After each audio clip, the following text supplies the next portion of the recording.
Hi, Mark. Hello, listener. How are you? I'm all right. Did you just say listener? I think we've got more than one. We have, and Yeah. thank you for all of those that listen and do tune into us. Whether you're watching us on YouTube or whether you really do what I do is I put a lot of YouTube videos on, and I actually just put them on headphones on, and I'll go to the gym, I'll go for a run, I'll go for a walk, or whatever, and Do you just really listen think? to Do you really and just think people are listening to us going to the yeah. gym? Oh no, do you know what? Actually, saying that, when I go to the gym, I don't listen to music in Do the you gym. not? I listen to podcasts and YouTube videos. I don't All listen right. to Okay. Yeah, I don't listen to music at all. I find music quite distracting. Actually, I find I sort of my gym session's over a lot quicker. Put it that way. If Fair I'm enough. listening to a podcast, Fair enough. Fair enough. So subscribe and like to us on all our social media accounts, all of that, because it's good for your health. exactly. You see, that's right. Public health service. Okay, Mark, we got a couple of meaty stories today, haven't we? Well, we do. Now, we got a story later on, but just to obviously state, it's the 31st of May today. That's the date that we're recording this. So I think it'll be sort of next week when this comes out. And it's the day after that Trump has been found guilty in the hush money trial. So, and there's been some rather striking images coming out from that. So we're going to talk about that in a bit. But Cam, you've got something that you want to talk about too. I have. Now, okay, I'm going to talk about a photo that's been shared, or an image, shall we say, that's been shared online, and it's been shared by more than 47 million people. Wowzers. Is it one of ours? Okay, right. Well, I did look. Okay, It's not us. I mean, you got okay, and this is in a matter of days or 2 days. This is, I mean, this Wow. is, I mean, in my opinion, this is truly remarkable. This is Mm, not that it's been liked or viewed, because it's probably going to have a lot more than that. I don't know, but it's been yeah. shared by more Wow. than 47 million people. That's not far off. I mean, what's the population in the UK? So is it 65 million or something Yeah, now, something something like like that? that. Yeah, yeah. Okay, so it's not far off the whole every single person in the UK sharing an image. Now, as I was saying, it's quite a meaty story. I said it sort of at the intro because it is to do with the Palestinian Mm. Israel conflict, and we have mentioned it in previous episodes, but obviously we've got to be careful of how we come across talking about this. But we are purely talking about the image rather than sort of being anything political. But I'm going by the BBC site here, and the image is called "All Eyes on Rafah." And reading from the BBC site, it says an AI generated image. Now, a lot of people are going to raise their eyebrows. Oh, we thought it was a photo, but an AI generated image depicting tent camps for displaced Palestinians and a slogan that reads "All Eyes on Rafah" is sweeping social media. The post has been shared more than 47 million times by Instagram users, including celebrities like Dua Lipa, Lewis Hamilton, and Bella Hadid. Mm. The image and the slogan went viral after an Israeli airstrike and resulting fire at a camp for displaced Palestinians in the southern Gaza city of Rafah earlier this week. Mm.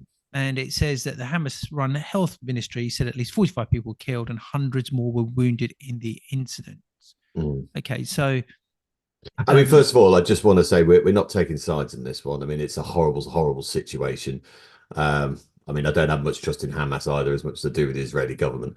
mm. So I don't Now, really want to get into the politics of it, like you said. no, exactly. That's right. Yeah. Now it says now in the image, it actually says within the image, and the image is titled "All Eyes on Rafah," but it does Mm. go on to say, well, where did first of all the slogan actually start? And it says the deadly incident earlier this week in Rafah led to people posting clips of Richard Peppercorn, a representative of the World Health Organization in the occupied Palestinian territory, speaking in February.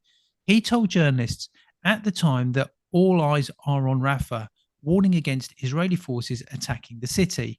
Mm. So, and now there were, and I remember seeing this picture, but I never actually took any notes of it. It was a while ago when there was a slogan somebody was carrying, and it said "All Eyes on Rafah," and I Yeah. didn't think anything of it at the time.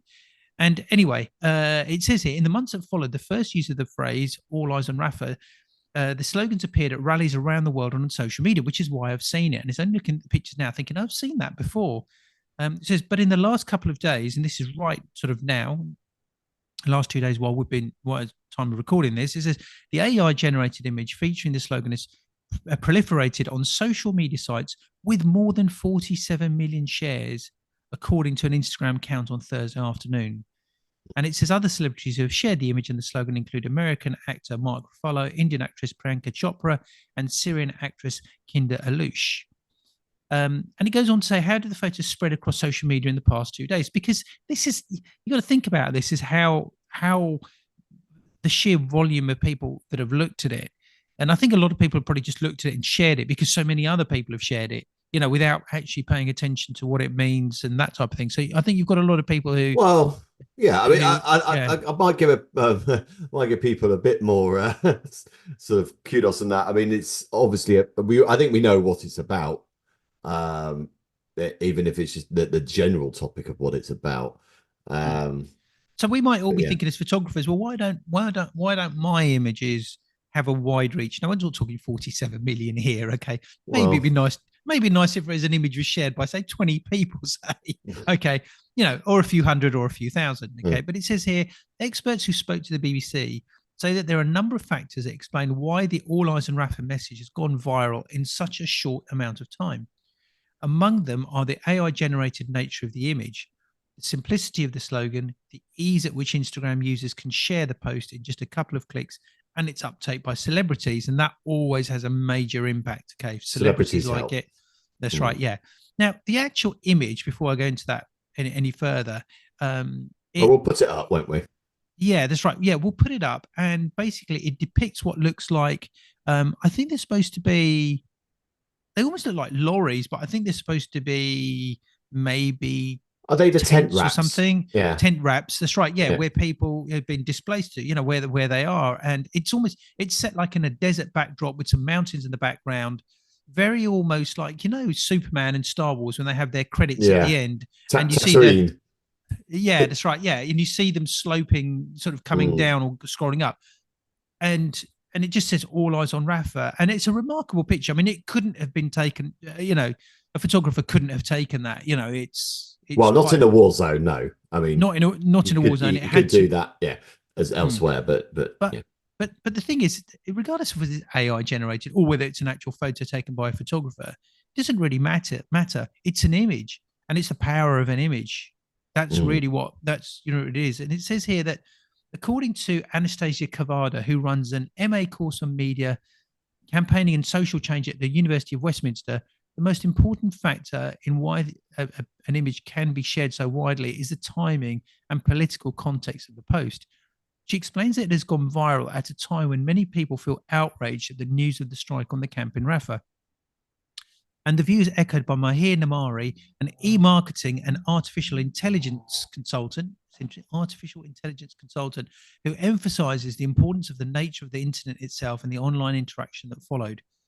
It says Sunday's attack in Rafah has caused widespread sadness, he told BBC Arabic.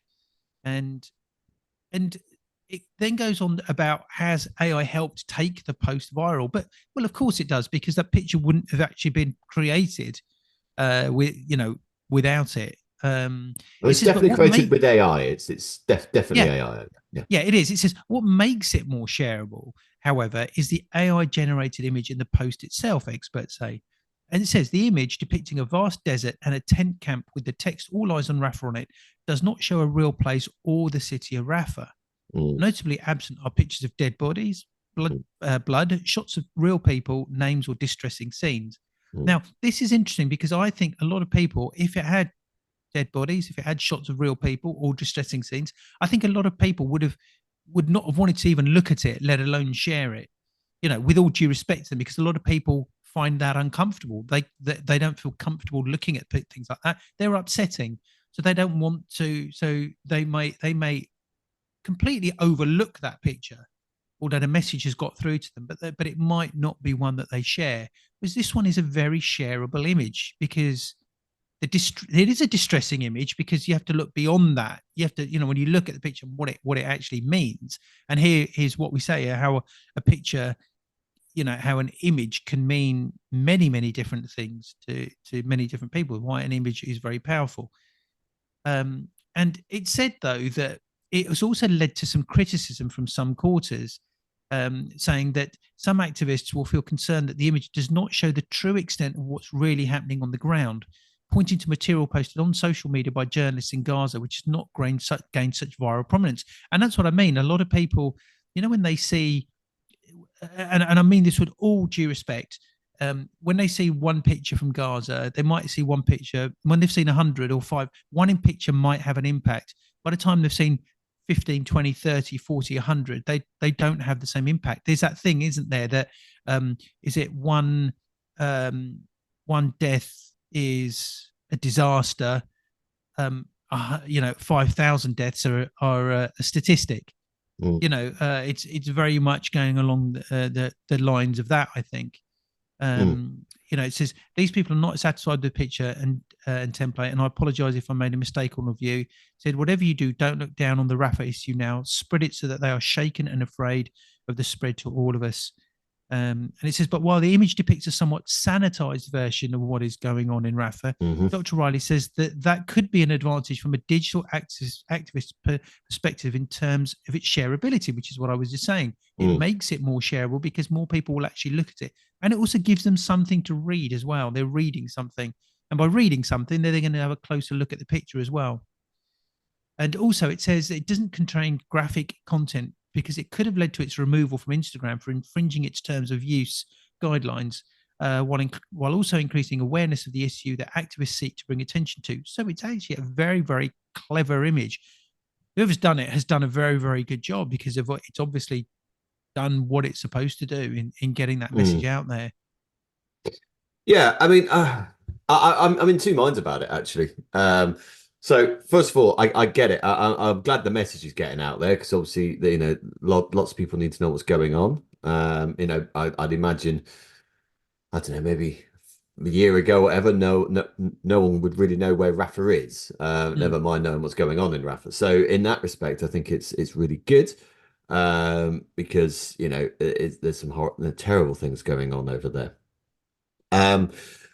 But yeah, I mean, the cynic in me says, I mean, there's all that stuff that you were saying about how it's, it's sanitized and it's able to be shared and all that. I mean, it's marketable, isn't it? And that, that worries me a little bit. Making war or massacre marketable. I mean, I understand why they've done it. I understand it. I understand the intention that's behind this. Don't get me wrong. But that always does worry me because actually what we're not really seeing what's going on. We're seeing some really slick, nice bit of work there. And it is a fantastic image. Don't get me wrong. It's not a photo. It's an image. It's been created artificially. But it is, like you say, it's slick, it's sanitized, it's very Hollywood, isn't it? I mean, you mentioned Superman and Star Wars. Yeah. It is very Hollywood. So although I like the fact that it's been shared 47 million times or whatever it is, because it is getting the word out there, it's not a true reflection of what's going on. I think we do need to see what's going on, actually. I think we do need to see the unsanitized version. I understand you got the horrible algorithms that Instagram and Facebook and all those have, but this isn't actually showing anything to anyone. And when you look back in the history books, right, when you look at the Vietnam pictures, the boy with the hand grenade and all that kind of stuff, right? I mean, that is still harrowing today, when you look at that and you look back on it and you go, this should never happen again. This is, there's a real emotion in there. I mean, I think that kid, I think that grenade went off, didn't it, after it was taken. But this image won't have that. In 10 years' time, what is this image actually going to say? It'll point to this what's happening now as far as the social media campaign, which is what it is. But it's not actually going to tell us what's going on. I guess there is a place for it because, like I said, it is doing a lot of good as well, which is why I'm in two minds, but it doesn't tell you anything. I don't think it's in 10 years' time, it's not an important piece of documentation of what has been going on in No, that's Gaza. right. Yeah.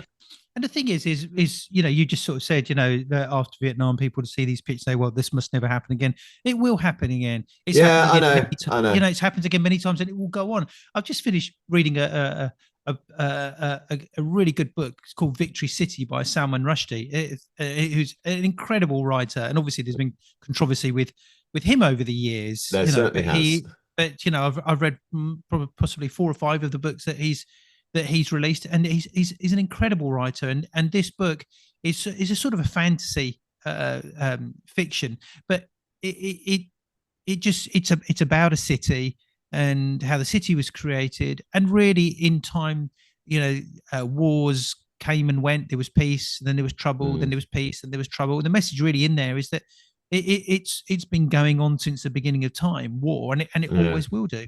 Yeah, another thing that I saw on this, it says in the bottom of the BBC report, it says there was a counter campaign but now this one was all eyes on Rafah, and the counter campaign was where were your eyes? And it said a small counter campaign has been launched on social media in response to the all eyes on Rafah message.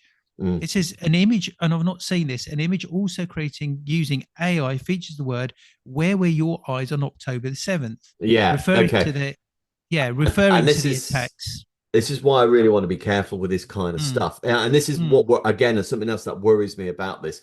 That the whole conflict, as far as I'm concerned, okay, I said I wasn't going to go into this too much, but it looks like I am. Um, you know, for me, you've got two sides who have a massive distrust and hatred to each other and are hell-bent on being really nasty to each other. You got Hamas on one side, and you got the Netanyahu government on the other. This is not the Jewish people of Israel. It's not the Jewish people of Britain, and it's not the Palestinian people, and it's not the Palestinians living here, or any Muslims living here. It's not them. It's two sets of governments who just want their ideology put forward, and stuff like this. And this is the worry. We all feel in this country that we have to take a side. We have to back Israel, or we have to back Palestine, and all this kind of stuff. We have to back it, but we don't. We don't have to back either side. We just have to look at it and go, this is terrible. This needs to stop on both sides. October 7th was terrible, and our eyes were on it. And I remember we doing a graduation on that day. I think we were. yeah. Um, and I remember waking up to the news, and I was watching it and in horror about what was happening on October 7th. So our eyes were on that, and this is the thing. It's kind of putting us together. We don't need this conflict between us in the West. We need to try and sort this out so everyone can just stop killing each other.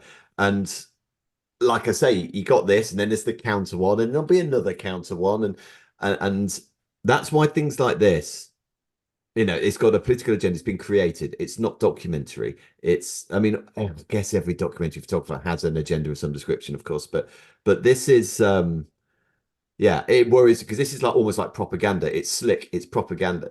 And yeah, obviously it's terrible what's happening over there. I'm not denying Mm, it and all that, but it mm, worries me that we're all being sort of pushed to take a side when actually that's not going to help anyone. That's just going to create more antagonism and mm. more problems. We actually need to come together to see how we can stop this from happening, actually. That's right. Yeah, I just want to finish off on one last bit. It's back to that this second campaign, the counter campaign, where we your eyes, Yeah. because the image that has gone out, it says the image reportedly designed by Israeli Instagram user Benjamin Yamon features a gunman standing in front of a baby taken captive in Gaza. So it's a very different image, Yeah. but it says that this image.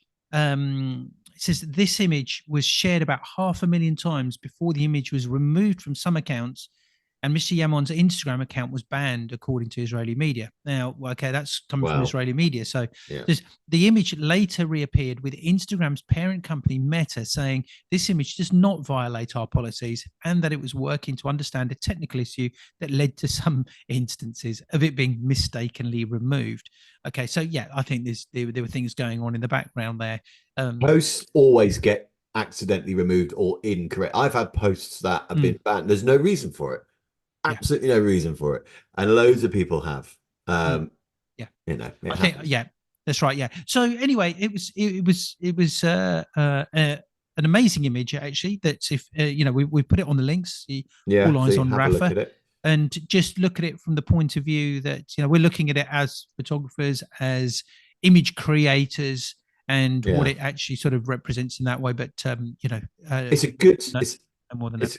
it's a good piece of marketing, which is why Yeah, I'm a bit uncomfortable with it. But yeah, good stuff. Yeah, Mark, let's grab a drink. I'm going to top up my ginger and turmeric water, rock and and uh, roll. and and uh, and then we'll move on. All right. Okay, Mark, we are now going to talk about a person who divides people, very much a Marmite Yeah. character. Um, Donald Trump stepped forward. We have gone down the Okay, political route this one, haven't we? this is our political show, It's our isn't it? The political politics show, show. yeah. Yeah, okay. So I was actually photographing an Indian pre-wedding party last night. So I got home a little bit late. So I got home probably around about 11 o'clock-ish, something like that by the time I got in. And I just caught the end of Newsnight to find out that Donald Trump has been found guilty in the Hushmoney trial, which I'm surprised. I mean, I don't know the evidence or anything. I'm surprised that any American court would actually find an ex-American president guilty. I just didn't think they would do it, but they have. Um, and there has been some rather startling images coming out, haven't there, Cam? They have. I mean, well, I think Donald Trump is one of those figures that is incredible to shoot. Mm. With a camera, first of all, should we say? Okay. Yes. All right, let's, okay. Okay. Is comes across. He's a powerful figure. He likes to portray that he's a powerful figure as well. As I said, Mm. whether you believe his politics or not, whether you like him or not, Mm. that's got nothing to do with it. Yeah. But it's a fact. There was one picture. In actual fact, it's made the front picture of the Times newspaper here in the morning at the end of Mm. May, the Well, day that we're we'll recording this. we'll put this up as well, won't we? And he's sitting, looking straight at the camera, his hands on the table, crossed over.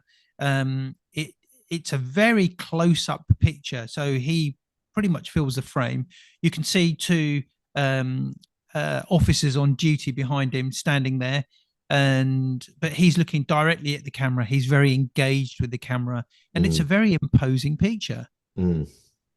And I think that he's the story behind the picture. Yes, we know he's in court, and this is, I think, it's taken before he was found guilty. Okay, so it was taken Mm. at some point during the court. Now, I'd like to know, or we can look at all of the instances, is why and how a photographer would have taken the picture the way it was actually taken. Well, yes, because we were discussing this just before we came on air, weren't we? So I did a little bit of research on it, just a tad. So much so I'm going to have to read stuff. So this is from AOL.com, I think. AOL Mail, AOL News, whatever that is. So, but it's basically there's 5 photographers that basically are allowed in the courtroom. And I'm gonna read now. So among these 5 photographers, there's 2 that this article interviewed, and it's Gina Moon and Spencer Platt.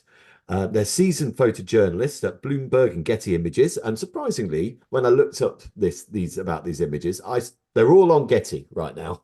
These images of Trump, so straight on there. And they basically chronicled high-profile figures for years. So since witness testimony of the hush money trial began in April 22, their focus has been on Trump, a man they say knows the power of the camera all too well. And this is what we're saying, isn't it? He's not camera shy. I'll give him that, says Platt. When Trump arrives with his security team, he'll often wave or give a thumbs up to the press. He's been in front of the camera his whole adult life, so he knows what he's doing. He likes to pose for us, adds Moon. He used to be a TV personality on a reality show. This is something we forget, isn't it? Oh He yeah, was, we had Alan Sugar, and yeah. they had, it's crazy, really. So he goes on to say, so he knows how to play with the media. And as the photographers tell, it's Yahoo News. The gravity of their role in documenting this historic trial is not lost on them. It's a lot of pressure, says Platt. For the first couple of weeks, the historic weight of the first presidential trial, really in modern history, weighs on you. Your editors are anxious, everyone's anxious, and there's a lot of nervousness. You don't want to be the one that makes a stupid mistake. Imagine that. I mean, there is a lot of pressure. I know, obviously, in the first half, we're talking about how great that, how well put together that AI image was that of the Rafah thing. But this is where, human endeavor and human skill and just being really good at your craft, because these images of Trump, they tell a story in them, don't they? They for me, they tell a story of a man, a powerful man, or maybe now a once powerful man, trying to cling on to that power. But you can see it's waning. You can see it's going. But is it though? Not according to reports. I think straight after the guilty verdict, I think there were a huge amount of donations being made to his campaign. I think people are going to come out. Trump supporters will probably come out, probably in even more force, because he's Yes. being defiant. He's very defiant, and I'm talking about in front of the camera, okay, which is where he does it, because he came out of that Mm. courtroom, and I think there was a the sort of press conference outside, and he Mm. said the usual stuff. It was a sham and all of that. Yeah. How it was corrupt and how the verdict and everything and all of that. So he dismisses all of that, which I find what I find quite sad. And I'm not trying to go into his politics here at all. Is that there's a total disregard for the law. And I think if somebody like Trump comes out and says, "Well, the case was a farce," the judge is corrupt, and all of those things that well, now what's that going to do to society? Because you're going to find other people are going to start saying the same things, aren't they? Oh, this isn't And new. This is out of and the I think, dictator's playbook, isn't it? yeah, Putin says the exactly. same thing. Exactly, that's right. Yeah. So and there's a lot of people that jump on that bandwagon, because on that bandwagon because they feel that because it resonates with them, and his photography, his images resonate with people. I mean, that picture there of him looking right at the camera, he is Mm. putting a message of defiance out there. But at the He is same an icon. time, He is an icon. There's no he doubt is. about it. But at the same time, he looks he. I mean, he's getting older. He does look Mm. older, and it's warts and all that image of him just sitting there. But he's very sort of very much, look, I'm the one in charge here. See, There's not I'm many not people. sure. I'm not No. sure. I reckon that's that's what he's trying to portray, but I think you can see through it a bit. I think you kind Mm, of know he's in the courtroom, so he's not in charge. mm, Automatically, he's not in charge. And I think because he'll know things that's going on. I mean, you got to think the Republican Party have really now got to think whether they can nominate him for the presidential run. He has been found guilty. I mean, what happened? What's we don't know what the punishment is yet. I mean, prison is still on the cards, by the way, guys. it's likely that Um, it'll be a fine. It'll be a fine, but will they need to restrict his movement? Will he have an ankle tag? I mean, there's all these other things that we don't know. Um, so the Republican Party have really got to now have a good look and see whether they Mm, want him to whether they want to nominate him, that's right. Yeah. Now my and they may response to that not. would, yeah, my response to that is going to be more going on the politics side of things. So I don't think I will. I'll Yeah. bring it. You're totally right, but let's bring it back to let's bring it back now to the imagery, because on the front page of the other UK papers, looking at the picture they've got of him, there's Mm. one where he's got an advisor behind him, looking very angry and very mean in the background. But Trump's there. He looks like he's walking forward. He looks like he's speaking, and he's got his finger pointing, very Yeah. sort of, you know, That may have been you his know, rant. I don't know. yeah. He's sort of making his point there, Yeah. and then you've got the other pictures where like another one of the papers we mentioned, the Times, didn't we? So the Daily Mirror has him, just a close up of him just looking down, looks like quite an old man. Yeah. Again, sort of close up with the headline Trump guilty, and then of course Yeah. you have the Daily Star here in the UK, one of the tabloid papers, and which says you've been tangoed. I mean, that's a And beauty. It's an absolute beauty.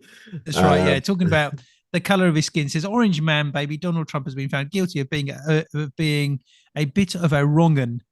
Yeah. Okay, Well, that's it's just for everybody who don't know. Maybe some You've Been Tangoed was obviously the tango drink, but also you yeah. got Tango It Takes Two to Tango. So it's a wonderful it's a wonderful Orange. pub. I love it. It says Orange Man Baby is guilty on all counts. Okay, which is Orange typical of Man the. Baby. Okay, it's all typical of the of the tabloids, really, and brings a Yeah. smile on your face and everything.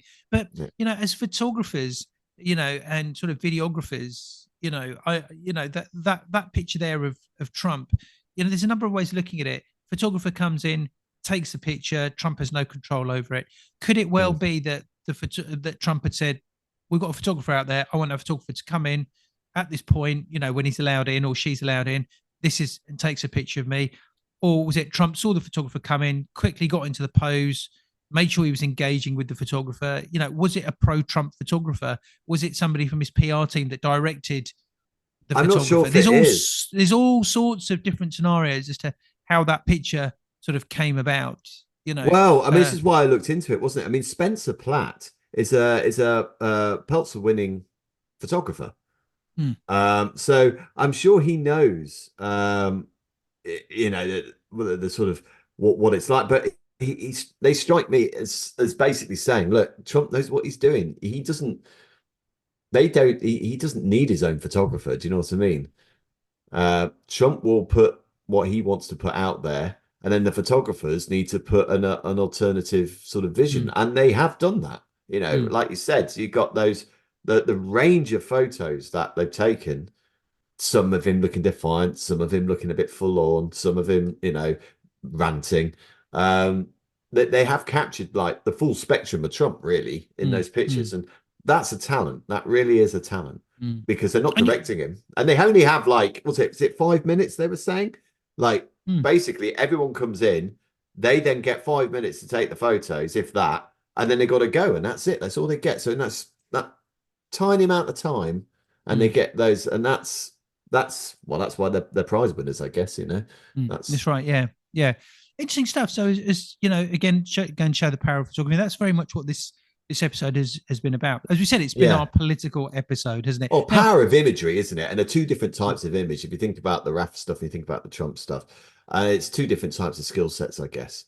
now, Um, talking about people in front of cameras, looking powerful, looking great in front of cameras. mm. I just want to just change it completely, actually, but still talking about somebody who's photographed. There was a very well known actor who turned, I think he was on 94 or 96 this week. Oh yeah, Yeah, definitely a Hollywood A-lister, an absolute legend who Jack. I think was one of the greatest people to have been ever photographed in his. It was, Yeah. throughout his career. Any idea who Well, I just was thinking, celebrated his birthday? is it Jack? No, it's not No, Jack. It's no. It's Clint. Oh, It's Clint. Clint. He's a Okay. bit. I mean, he's a MAGA supporter, isn't he? I think Clint. Yeah, that's right. So Yeah, that's a good and link there. Good yeah, that's link. right. Yeah. Now, I think Yeah, we've done another this icon. before. When we spoke about the greatest people to have ever been photographed, who was the best ever in front of a camera, and Did you say Elvis at the time? I said Elvis, and I Yeah. still stand by that. I think Oh, Elvis I was don't know. the I don't, greatest person to have ever been photographed. yeah, He but looked beautiful in front of a camera. He was, to me, Elvis. I Do, don't do know. you remember? You don't Yeah, remember yours? I Do don't you remember mine. Who did I say? I can't remember I now. can't I'll remember. probably You see, change. I'll that's probably why I change. still.